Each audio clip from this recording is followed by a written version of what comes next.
It was hard, but afterwards it's like, oh, that was so good. Right?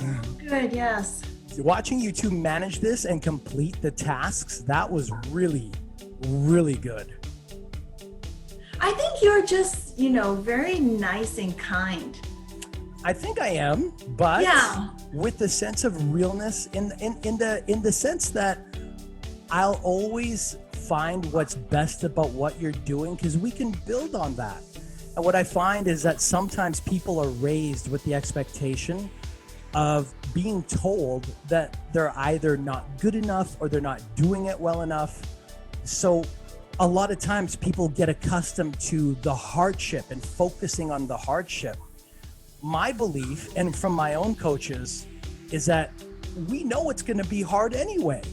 Whether you do it or you try and do it and you suck at it, or you do it and you're pretty good at it, it's hard, right?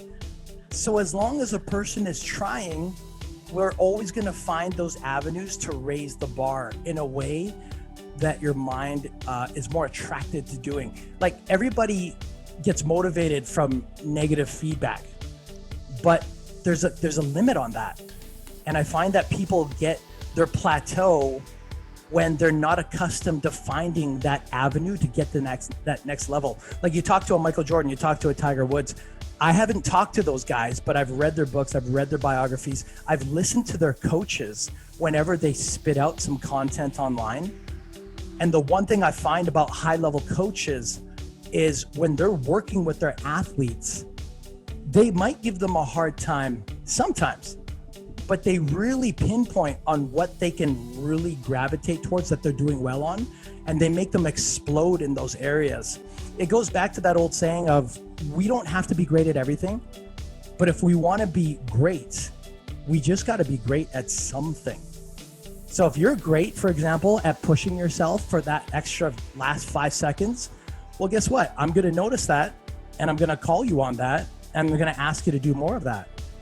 If you are like Helen, where if she's tired, all I got to do with her, and she knows this already, but I'll say to Helen, I'll be like, yeah, didn't so-and-so say that you look kind of fat last week? And she'll be like, what? Oh yeah, you. And then she'll huff and puff, and then she'll like do some crazy shit at the gym until she's almost ready to pass out. And I'm like, okay, maybe too much, maybe too much, maybe too much. But that's her motivator, that's her drive, right? Lillian, for you, I noticed that you always try. So there's no need for me to change up what we're doing. You're right, I am being nice, and you respond so well to that. That's what works for you. With Helen, I can't be that nice because she doesn't like, she likes it, but what she actually likes is a little bit of, because for her, she wants to feel like that mountain is like Mount Everest. So she has to feel like it's such a hard climb. And then when she gets there, oh man, she feels like she's really accomplished. And that's how her mind is programmed. I've noticed that. That's what I got to work with, right? Everybody's different. So you will notice I constantly adjust because the cookie cutter way of training people doesn't work anymore. Not if you want an amazing result in a short period of time. Sorry to make that explanation so long, but I really want you to understand what I really notice about you and what I really notice about Helen and how I am constantly adjusting to find what works best for you. Not good, not okay, not like, yeah, that was nice. No. Like what really works. And look at you. Look at you. I don't even have to say to you, for example, I don't even have to say, come on, Elaine, come on, get back up.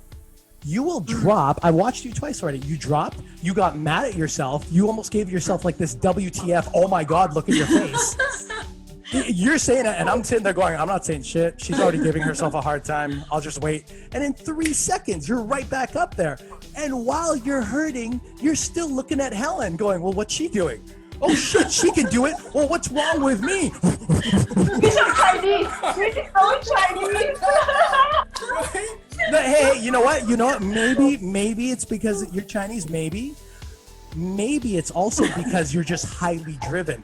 I say this with respect. I've worked with a lot of Chinese, Japanese, Indian, white, black, almost every rainbow, part of the rainbow you can think of. I find that it's more characteristics. Yes, culture plays a part in it, but I can bring one Chinese lady to you and be like, okay, she's negotiating, she should be a lawyer. Alan, instead of 20, can I do 15? No. 18? No. 17? No. 5 minutes later, can we just work out, please? You know what I mean?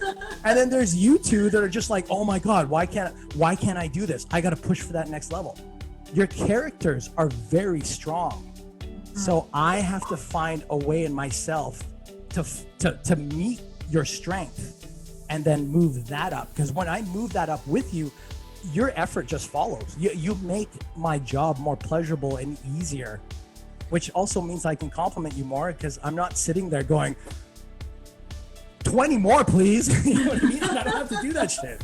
I don't have to do that.